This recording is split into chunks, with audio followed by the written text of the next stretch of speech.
Welcome everybody to Hacker Valley Blue, where we get the industry's best and brightest cyber defenders to share their experiences and tips on how you can better defend your assets and networks.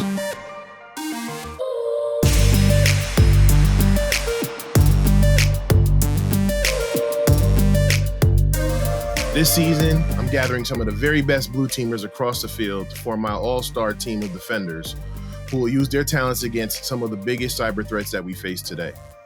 Join me as I meet with my team, learn about their origins, what drives them, and the pivotal role they play in the world of cyber defense. So without further ado, let's get to it. When it comes to IT and security, we can agree on two things. Complexity is increasing and manual asset inventory approaches no longer cut it. It's time to adapt. And that's where Axonius comes in. Axonius correlates asset data from existing cybersecurity and SaaS solutions to provide an always up-to-date inventory, uncover gaps, and automate action, giving you the confidence to control complexity. Sign up for a free walkthrough of the platform at axonius.com/get-a-tour. That's axonius.com/get-a-tour. Welcome everybody to another episode of Hacker Valley Blue. I am your host, Davin Jackson. This season is titled The Defenders. I got my Batman shirt on today because I'm feeling real heroic, and I'm super excited about today's guest. So again, I'm building my team of defenders. I have everybody from Christopher Peacock, who's the past guest, who's the innovator. I've had my threat intel team with John and Andy. I've had my veteran with Eric Bellardo. But I need to have someone who can explore the landscape for the threats and know how to act on them. My guest today is someone who I truly believe has that ability. She is a security engineer, and I just want to bring her in and get started. So everybody, please welcome my guest, McKenna Yeakey. Hello. McKenna, how are you doing? I'm doing great. It's a Friday, so I can't complain. You know? Who doesn't look forward to Friday? Absolutely. So thank you for doing this, and thank you for being on the team. And for those who aren't familiar with you, why don't you go ahead and introduce yourself? Yeah, so I'm McKenna Yeakey. I am a corporate security engineer in the fintech industry. I am also a avid women in tech advocate, and I help out a lot in mentorship with the Women's Society of Cyberjutsu. So I do a lot of stuff with them, and I try to give a lot back to the community. Awesome. And we're going to actually touch on some of the mentorship later, because I think that's super important in building, the team of cyber defenders. But so you touched on it, and you touched that you're a cybersecurity engineer now. But how did you actually get started into the field, and what led you to the blue side of things? Yeah, so the way that I got into the field was kind of happenstance. Like, I didn't really expect it. I was working for a really small ed tech company doing systems administration, and I was really trying to build out a security program there because it just wasn't anybody's top priority, and we were a really small team of like 2 people. So I was really trying to understand what goes into the process of building out an effective security program. And so I had reached out to my network of other amazing women that were in security. And I asked them, and they actually, it was Mary Galloway actually, who posted something about a women-owned company, MSSP, that was looking to bring people on and teach them kind of like the foundations of it. And I figured, that'd be a great opportunity for me. So I reached out and I started doing a security consultant for her and her business and other companies. Learned a lot, but it was not very long. So I was juggling 2 jobs. I was going to school full time. I was putting together an entire Dallas chapter virtually. And I took a break, but like literally right after that, maybe like a month or so right after that, I got hit up on LinkedIn by a head of security at my current company. And he's just like, super interested in what you do. I see that you have some experience. I would really love to talk to you. Will you come in and come talk to me and see if you would be a really good fit for the team? And I was like, yeah, sure. I'll give it a try. I'm probably not going to get this. It's way out of my like scope of abilities. But somehow I passed that like multi-tier interview and they thought I was fantastic and I just happened to get into it. And I was just like, that was not, I was thinking I was going to have to put in way more years and I was going to have to, just really kind of drudge through it to get there. But, someone saw my passion and my capability and decided to take a chance on me. So long spiel, Yeah. but And that is amazing. But two things. One, hi Mary, love Mary Galloway. She's awesome. And two, yeah, we talked about this offline and on in other platforms that you and I actually have a very similar origin story as far as working in the school systems. And I find it interesting that we got to that fork in the road of trying to figure out how to better secure systems, and I looked at that one way, and then I determined, oh, you know what? I actually like the penetration testing side of things. And you actually went the opposite route, and it's still kind of parallel because it was the same thing with me where I studied and did a lot of stuff on the side, and then eventually someone took a chance on me at a consultancy. So I mean that's it's just really crazy that it's like our paths were just so parallel, and then we both hit that juncture where it was like, okay, we could literally go red or blue, and then we both mhm. went our separate ways. That's actually pretty cool. So did you always know that, that's the path you wanted to go, that you wanted to go the defensive route? Because for me, I tried a couple things on the defensive side. I actually wasn't too bad at it, but it was just something about the challenge of pen testing and trying to figure out vulnerabilities and exploit them, that's what kind of drew me over.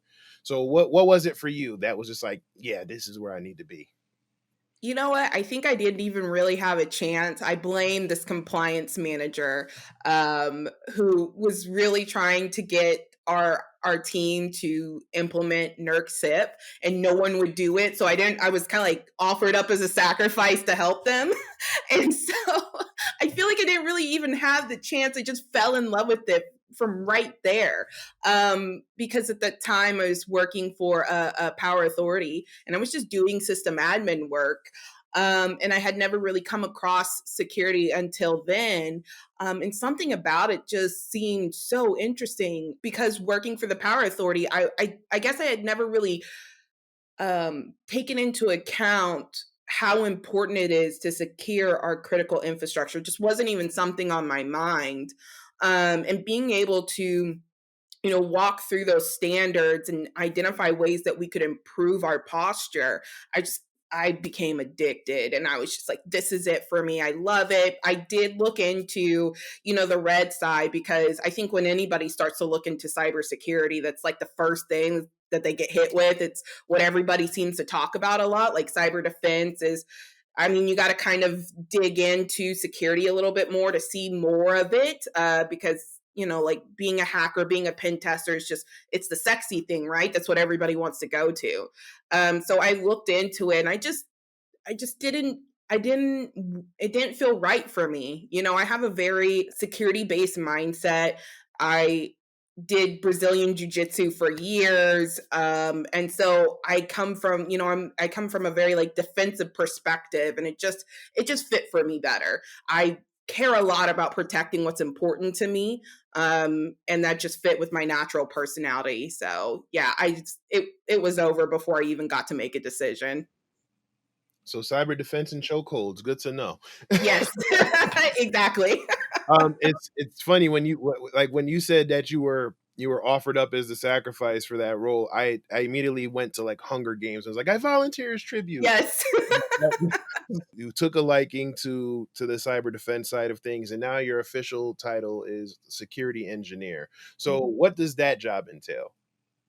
So I'm part of our corporate side, and that means everything that's internal, our internal infrastructure. I worry about our endpoints, our network. I worry about our users. My job is to keep everybody and all of our assets safe so that everybody can do their job safely. And I mean, you'd be surprised how difficult that can be. because you're just, you're working with so many cross-functional teams that have important work that needs to be done, developers, engineers, other security teams. Everybody has a really important job to do. And as, corporate security engineer, I have to really figure out how can we be safe and how can we meet best practices, but not hinder the work we're trying to do. And so I feel a lot of the times like it's like walking on a tightrope, right? Yeah, sure, I may want to come in and be the warden and be like, no, we're going to do it this way, but I have to be considerate of the business. I have to be considerate of my users, and I have to sometimes get creative in the ways that we implement these security measures. So that's a little bit of like what I do and just kind of like the perspective I have to take. Yeah. And I totally understand that because working in application security, I don't have to deal with all the end users, but sometimes we work really close with the developers. And I know they say like the red team or like the divas, but sometimes I think the developers can be the ones because they really don't like change, especially if they came into a setting where security was like an afterthought. But I understand it because it's almost like the developers, they're building this thing that's their baby. And now you have someone like me coming in and saying, "Hey, your baby's ugly." So Yeah. nobody wants to hear that, even if they kind of know it's a little true. I hope it's easier for you, and if it is, I'd love to hear you share some tips on what you do to kind of get everybody on board because you do it on a much larger scale, and that's the mission. So how do you try to get everybody on the same, I guess, mindset?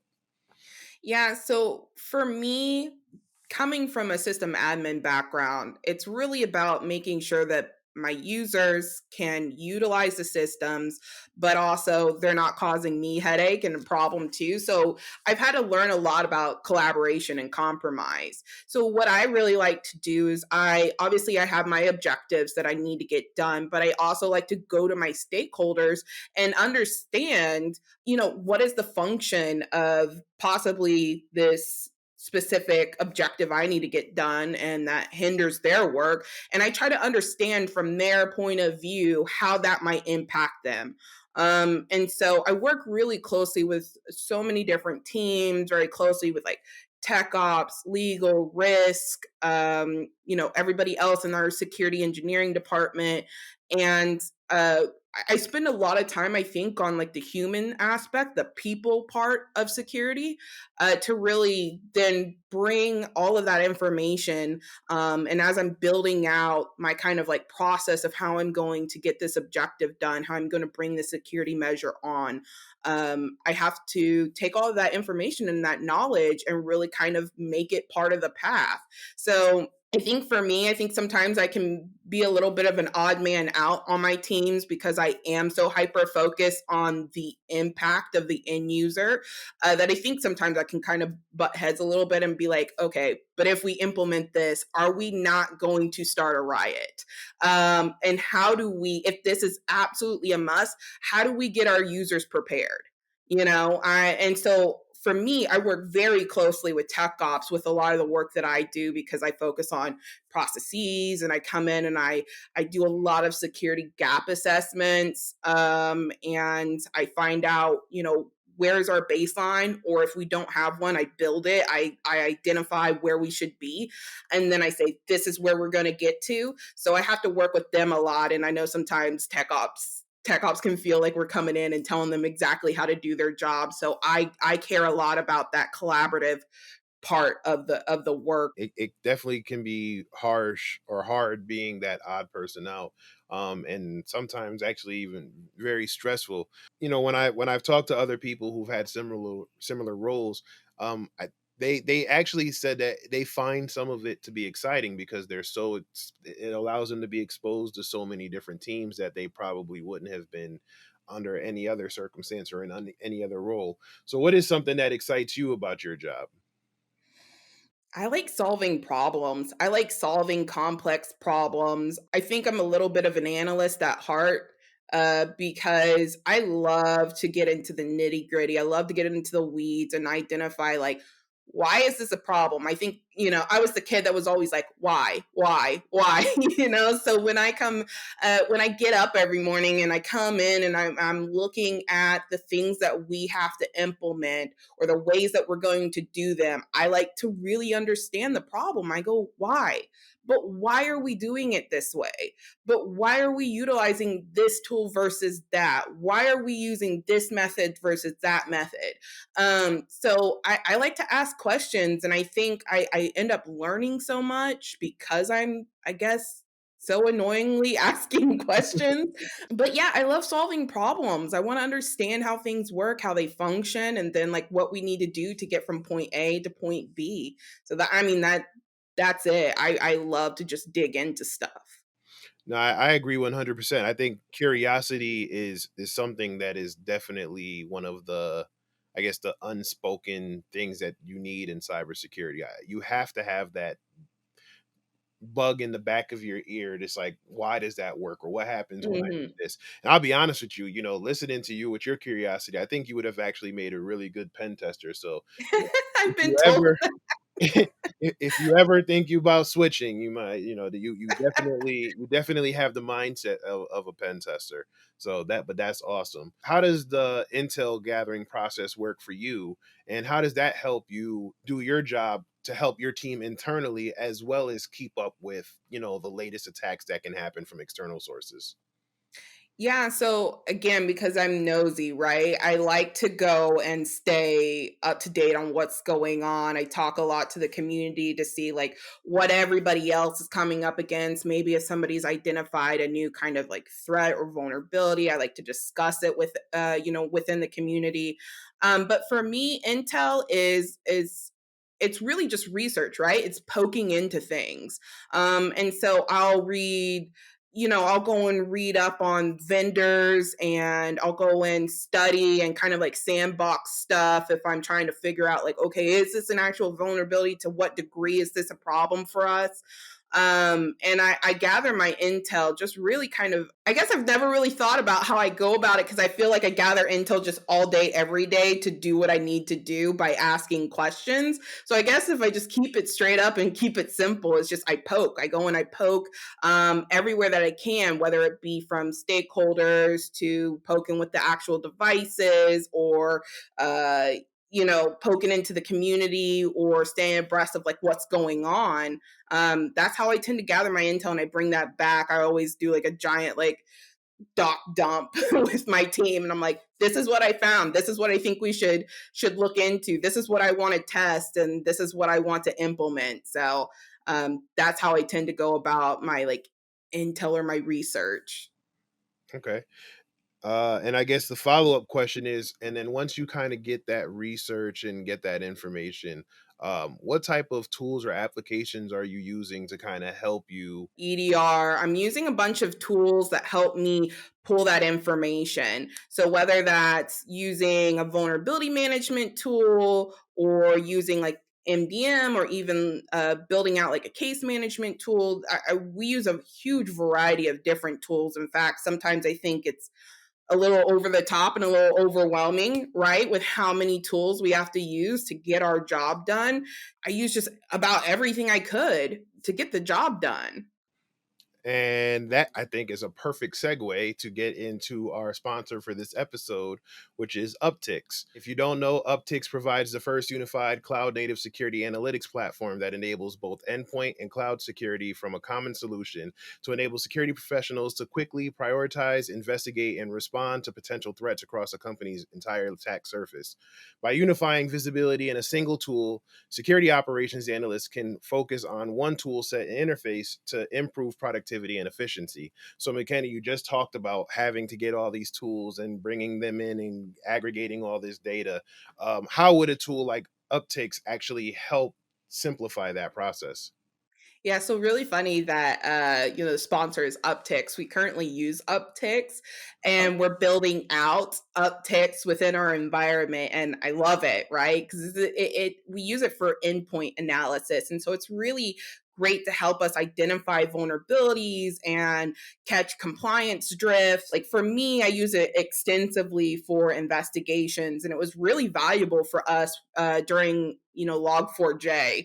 So it helped us find those vulnerable hosts in like an easy to read dashboard. And we can easily track abnormal behaviors, processes that are happening inside of our entire fleet. So it's really cool, and it has so many amazing functionalities. Like, I'm just now really getting into it, and my plan is to become like an Uptix expert. So yeah, it's a phenomenal tool. It's really great. It has so many other features, like just even like inventory management for us, so that we can actually see our entire fleet and know and like pick out odd things that are happening and be alerted by that. So Uptix is a fantastic tool, and it's been super helpful in helping us build out an actual detection and response program. And that is actually perfect. So, thank you for that answer, and I'm pretty sure Uptix will love to hear your answer as well.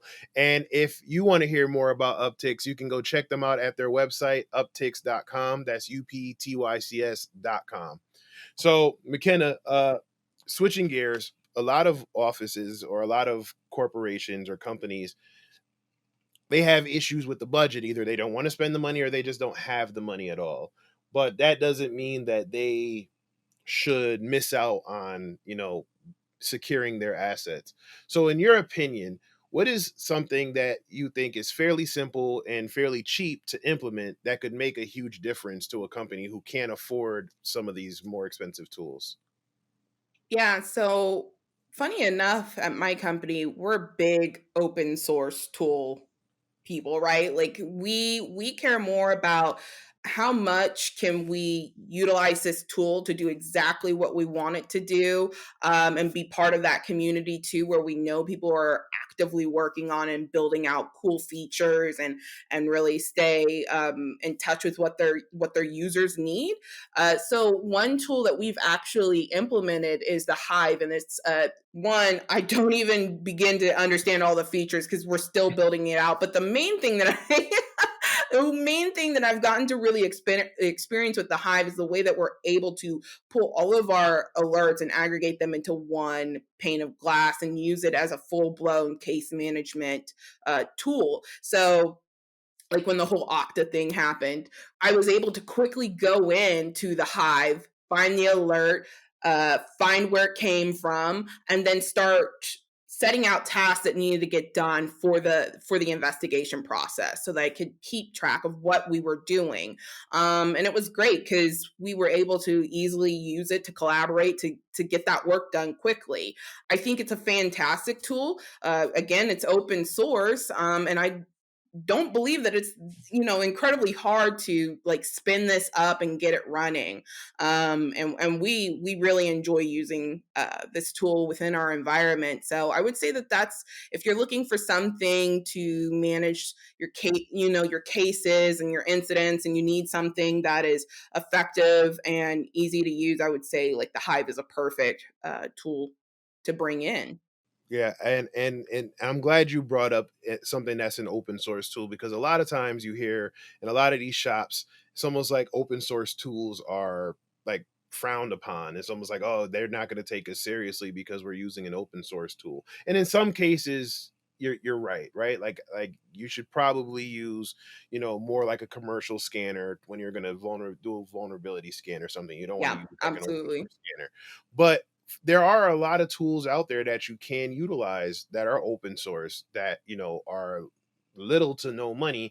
And yeah, because it's that open source, you have a whole community of people who are creating templates and creating different configurations to make this open source tool really great. And sometimes it's even better than some of the commercial tools because it has that Hmm. diversity of thought element where people are looking how to configure tools in a way that maybe the creator of the tool didn't even think of when Hmm. they created it. So I'm glad you brought up an open source tool, and I think that they should probably get a little bit more love in the commercial space. But that's just my little rant. So No, and I totally agree, because up until I came over to my company, I've worked a lot with small to medium-sized businesses with really, like, shoestring budgets, and you really have to be creative with where you're gonna put your money, so that you can get the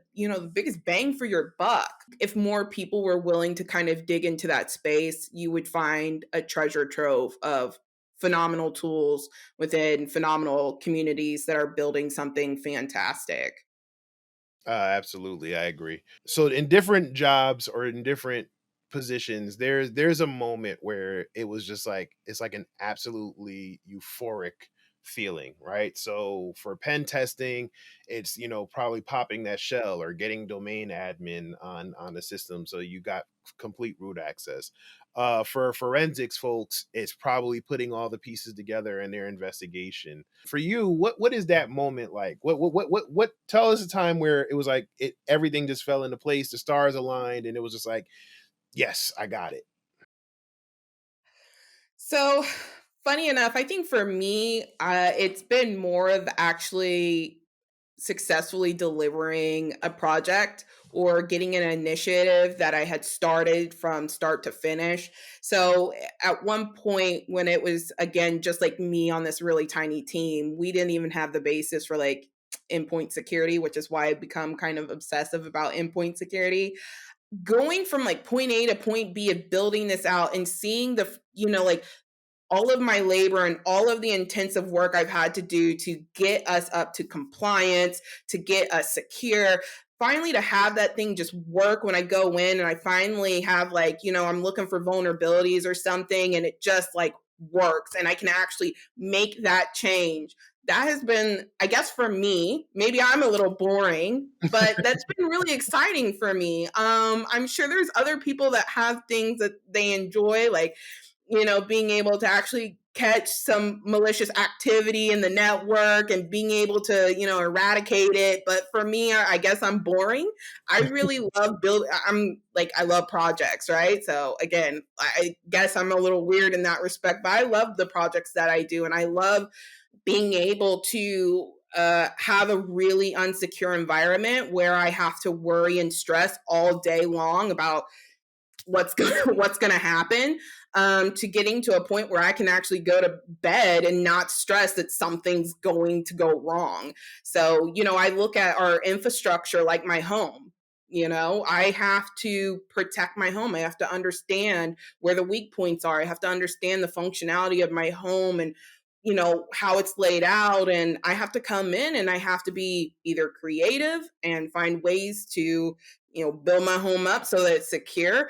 Otherwise, I could suffer what? Like someone breaking in or, house being on fire. So it's really nice for me to come in and sometimes having to DIY, the solution. But I really enjoy that. I mean, that gets me excited every time I get to a point where I'm just like, that stress is off me now and I can move on to something more important than wondering if somebody's going to break into, my front door. So And and I don't think that's boring or weird at all. I mean, it's seeing something that you started, with probably just a thought or maybe an idea that you jotted down on paper, and then putting that idea into action and then seeing that end result and knowing that, yeah, I did that. So no, trust me, there is nothing boring about that. One of the issues that we all face, red team, blue team, GRC,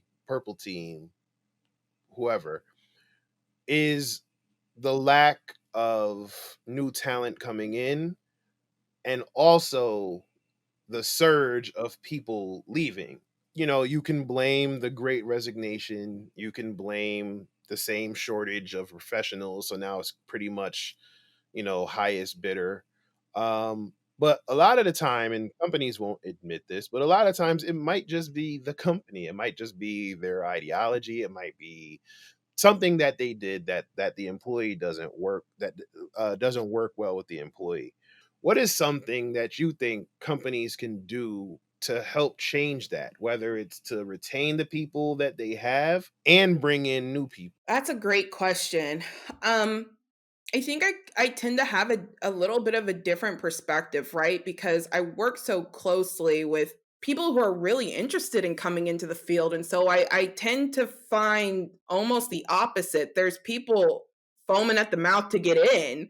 And so I think one, we have to reassess expectations, not lower standards for, bringing people in, especially not for the blue side. There's just certain things that you need to know before you come in to defend your home. But I think that we need to have one, more realistic expectations for people. And we need to, I think employers need to be way more part of the community, and sourcing people straight from the community. There's tons of nonprofit organizations that companies can connect with that have large plethoras of people trying to get in. And from where I'm standing, I'm hearing people talk about the struggle to get in, whether it's because entry level positions are saying that you need a CISSP, or you need like 6 years of experience. I think that companies could do a little bit more to actually understand what is needed, at the very beginning, to have people come in and do a job effectively. You can learn a lot of these technical skills on the job. And I understand that our more senior engineers don't want to have to train people. I get it. They're already overwhelmed. We're already swamped. I wish we could create something like apprenticeships, almost, where people can learn under trained, and highly successful engineers, and kind of learn the ropes, and start that pipeline to be a little bit more effective. Now, for those leaving, I get it. I get like the burnout that's happening. I love my job. I love what I do, but even I feel burnt out at times. It gets exhausting when you're constantly trying to defend everything, and you may not have management buy-in, or you have end user kickback, or you don't have a budget to work with. So I get it. I think companies need to be a little bit more aware. I think companies just need to be way more aware of what they can do to incentivize people to stay, actually listen. If people are complaining and saying like, hey, I don't feel like I'm getting promotions, I don't feel like I'm working on meaningful tasks. So I think companies just need to actually get their finger on the pulse of the community a little bit more, and their employees a little bit more. Don't know if they will, but I think, people want to come to work and feel like what they're doing is important, it has value, and they're being rewarded appropriately and recognized appropriately, and that they have opportunities. So I don't think that's necessarily difficult to provide. But then again, I'm not an employer, so what would I know? So I think I've done this at least once, at least every episode, but I'm gonna just call this my soapbox moment. So just allow me a couple minutes of your time.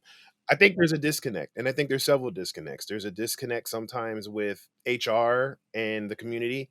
I think there's a disconnect with the employer and what they really want as opposed to what's really out there. You can't say, "Hey, we're looking for a junior role or an entry level role," but you need to have your CISSP. You can't say that you need to have 7 to 10 years of experience on a technology that's probably only been around 3 to 5 years. You can't Mhm. have, you can't have all these discrepancies, because what happens is I get what you're trying to do. What they're trying to do is they're trying to put their wish list together of who they want this quote unquote rock star to be, and you're hoping you can get as close to this wish list as possible. But what you're really doing is you're intimidating the people from applying, because they're looking at this and they're going, there's no way in hell I have all of this experience. There's no way I can apply for this. And even though us in the community are saying you don't have to be the perfect fit, just see if you could fit some of them, it still turns a lot of people away. Also, to keep the employees, like you said, listen to your people. Listen to your people. I get it. At the end of the day, companies are there to make money, but you need your employees to make make that money. But you're not going to come down from the executive level and, you know, figure out how you need to defend the network, or what vulnerabilities you need to prioritize to get fixed, or how to conduct a penetration test. So, you know, you need to listen to your employees. If your employees are telling you, hey, you know, we might need more training, see about getting them some training. If they're saying, hey, I'm feeling a little burned out, you know, maybe contact switch and put them on something else for a moment that's not your, so you're not taking them off of the job completely, but you're allowing them to recharge their batteries while they focus on something else. You know, incentivize certain things, you know, spot bonuses, you know, little something that Mhm. shows, something that shows them that you see the work and you acknowledge the work that they're doing. Now, on the flip side, I also feel like that the people who are applying to jobs need to be a little bit honest with themselves. If you just kind of are paper certified, go get the hands-on experience. A lot of people are rushing to jump into this field because they hear that there's a shortage, and because they hear that there's a lot of money to be made in this field. Mhm. And they're jumping to get these certifications, and they're getting these certifications in some unsavory ways, you know, like connecting on LinkedIn with someone who's doing brain dumps or whatever to get these certifications, but they can't apply what they learned. You're absolutely right. I think they need to start reaching out to these communities a little bit more. Reach out to some of these groups and these meetups and, you know, these Mm. DEF CON groups, and start creating some type of partnership and maybe even a pipeline. You know, sponsor a CTF. That's Absolutely. a good way to find out, oh man, that's a good way to find some talent, you know? You know, step out to the community, talk to the community, ask the community what they need. You, like you said, there are people chomping at the bit for an opportunity, but either they don't know how to make that make that connection, or they're just not being seen at all, right? Mhm. So make that connection. And I'm jumping off my soapbox now. So, but I mean, for you, like you talked about having that mentorship and having someone like Mary Galloway who kind of pointed you in the right direction. I mean, how I know how important mentorship is, as someone who didn't even get mentored in the beginning, and now I see the difference, and now I'm a mentor myself. But how speak to how important that is for someone who's just learning, or maybe in a junior role, how important it is to have some type of mentorship to lead them in the right direction, and, you know, steer them away from some of the pitfalls that they can run into in this field.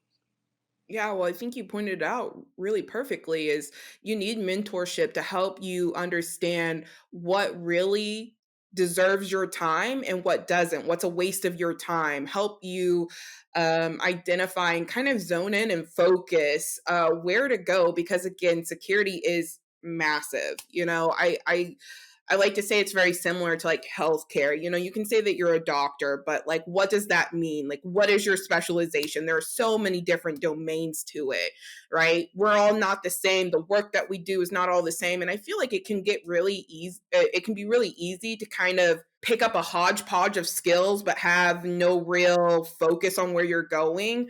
So I feel like mentorship kind of helps you zone in and get more focused on your career path. I know that's something like for me, I really struggled with, and I can feel the effects of not having a mentor early at the beginning, because I'm just now trying to like zone in and find what is my thing, what I really care about, what I want to spend my time on, what I want to specialize in. And it's very difficult because I didn't have that mentorship to start out with. So when I mentor others, and I mentor mainly women who are transitioning from, you know, other industries into cyber. I focus one on like, what are you even interested in? What would your goal be if you came in? And I make them sit down and look at the different types of roles. We discuss them. We talk about the different types of domains and the skills needed for those domains.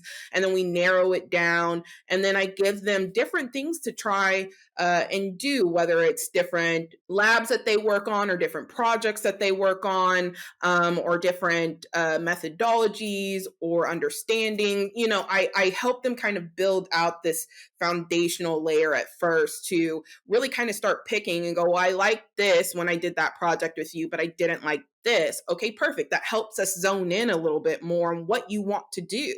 The whole reason why my career took off the way it did in the last year or two was because I finally got some mentors. So I wonder, where could I have been in my career had I had that at the beginning? Had I had somebody kind of take me under their wing a little bit and help focus me, because it's dizzying and daunting coming into cybersecurity. It's there's so much, and it just continues to go. It's never ending, and you're never going to be an expert at everything, right? So at some point you have to specialize. You have to find that thing that you're good at or you're interested in, and you want to kind of like, be the expert in. I don't think it's that we don't talk about it enough. I think it's that we talk about it a lot, but we don't have enough people doing it, right? I think there's a lot of people that say, like, we need more mentorship. And then there's like a handful of us that are doing it that are getting swamped and overwhelmed with people that come to us with so many questions. And it's like, I want to help everybody I can, but I can't. So I think if we had, if even like employers offered some kind of mentorship programs or apprenticeships or something like that, that would help kind of ease the load on some of the other people, especially like our more senior, infosec people. I think that would kind of ease the load of us feeling responsible to help mentor the entire community and everybody coming in, and give us some breathing room to really focus on those that we do have underneath our wing. So again, I mean, mentorship is so important. No, amen to all of it. I think back to when I started in cybersecurity, and I tried to reach out for a mentor, and I reached out to so many different people, and no one responded. And I'm very stubborn. So once I saw that, it was like Jordan in the Last Dance documentary, where that meme where he's like, and I took it personally. Mm-hmm. And that's just how I moved for so long. I mean, maybe up until 3 years ago, right? And it was just like, no, I'm just gonna do it on my own. I'm gonna do it on my own. And now that I've met so many people, and I've been lucky enough to have some people who I can speak to, and point me in the right direction and mentor me. Even now in this phase of my career, I'm truly blessed to get to where I've gotten, on my own. But I do ask sometimes, like, man, I probably would have gotten here in half the time had Mm-hmm. I had someone, to do it, had I stuck with it and not just, said screw it and I'm gonna do this, I'll go on my own. So yeah, mentorship is super, super important. Um Absolutely. And one other point that I really want to make, because I think like this is such an epidemic in our industry, is imposter syndrome, and how having mentorship and having somebody on your team to help you actually know, like, you're not as garbage as you think you are, and help you really understand, like, you're good. Stop beating yourself up. Stop getting in your own way. Having somebody there to help you beat that, like, imposter goblin, yeah. is so important. So I mean, that's just one thing I want to talk about, because I think like mentorship is a salve to that imposter syndrome too, that we have so much of in the industry. No, agreed, 100%. That imposter syndrome is the worst. Even the best of us go through it. So, but yeah, like I tell people all the time, you're here for a reason. You did your due diligence and did the work to get here, and just remember and hold on to that. Absolutely. Final question. You walk into the office, and I hope not. you log on. Okay, fine. You log on to work. You log on to work, and you get a Slack message or a Discord message or an email from someone, and they're saying this is their first day on the team, and they're terrified. And they're coming to you and asking you, do you have any tips to help me get through my first day on the job? What would those tips be? That's a great question. I think I tend to take a very hands-on approach anyways with that. So, my thing is, first of all, get to know everybody on your team. Take time to get to know everybody. Get to know what they specialize in, what they're good at, right? Because we all come in with different strengths onto the team. Get to know your team because they are your they're your team members through all of this, through all the ups and downs and the craziness of having to do this job. They're there with you, so get to know them. And honestly, it my thing is like, get in there. Don't be scared to voice your opinion. Don't be scared to say your piece. Because I think for me coming in when I was the new girl at work, my silence was so impactful the first year because I felt like I didn't know what I was doing. My teammates didn't know that because they didn't know me, so they just took me as kind of the silent type. Well, you get to know me. I'm an absolute chatterbox. I won't shut up. My silence because of that imposter syndrome, like I don't know what to do, and I was scared to ask certain questions because I was scared to look dumb. I didn't get to be impactful in the way I wanted to be that entire year. So my thing is, and I mean, this is advice I got from my own manager, and he's phenomenal.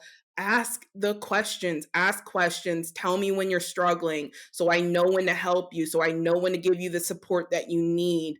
Talk to me, let me know what's going on. So I would say the biggest tip is to ask questions.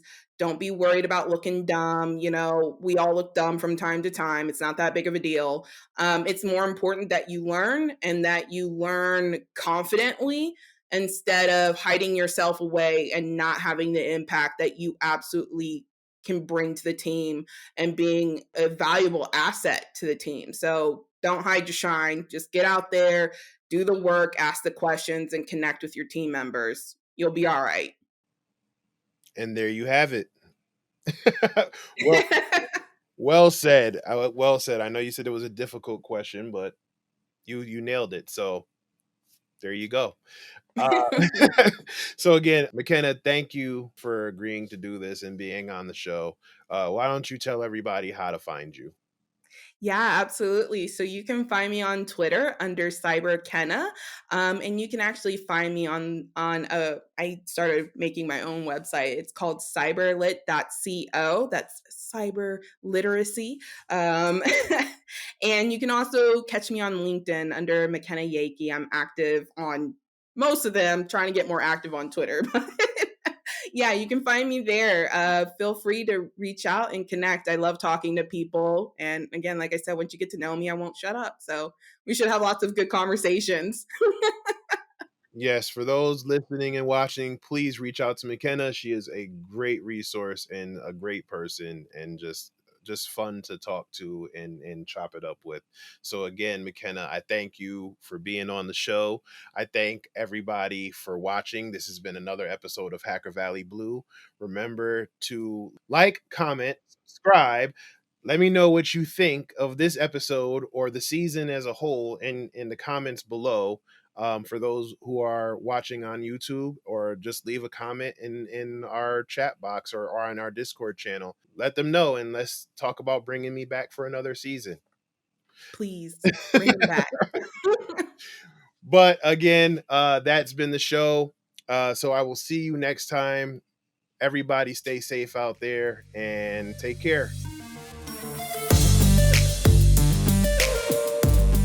I hope you enjoyed this episode of Hacker Valley Blue. If you did, please remember to like it, subscribe to the channel, share it with your friends and colleagues and family members, get it all out there, and make sure you tune in for the next episode. Also remember to join our Discord server, and you can talk to me and some of the other Hacker Valley family. So make sure you go check us out over there too.